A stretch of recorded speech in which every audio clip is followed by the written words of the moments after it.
For eyebrows, this NYX Brow Glue Gel is a staple. I don't know too much about brow shaping, so I just shape them in their desired dimension. And this comes in 3 variants.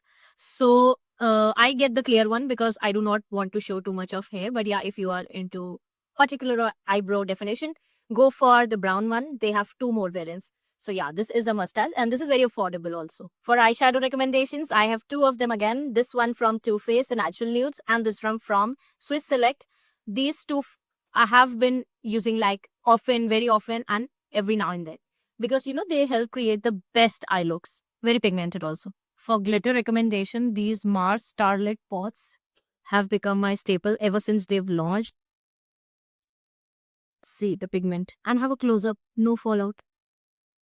Amazing. For those very interested in kajal, this one from Love Earth, we must have in your makeup vanity because it's very deeply pigmented, and I love how well it just doesn't move the eyes. Look. On nude kajal, this streamline eyeliner from Revolution is very good. And for a brown kajal, this infallible gel automatic eyeliner from L'Oreal is also too good. So yes, these 3 kajals you can invest. For those who have flat lashes like me and do not want to wear falsies, this Smashbox Superfam mascara is your game changer. I love how this mascara works. Look at the instant before after. For mascaras, I would also recommend this Panorama and this Lash Paradise from L'Oreal. Also the OG Sky High Mascara from Maybelline. For 2025, this Stellar Eyeliner Pen from Forever 52 has been a savior, a staple in my makeup vanity. The tip is very precise. See how closely I can draw a wing.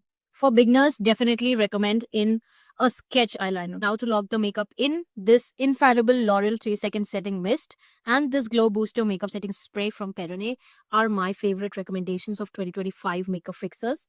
Also, if you want to go for setting spray, go with the Dalba one. You can use it in between makeup steps for setting your makeup. This one gives you a glowy finish.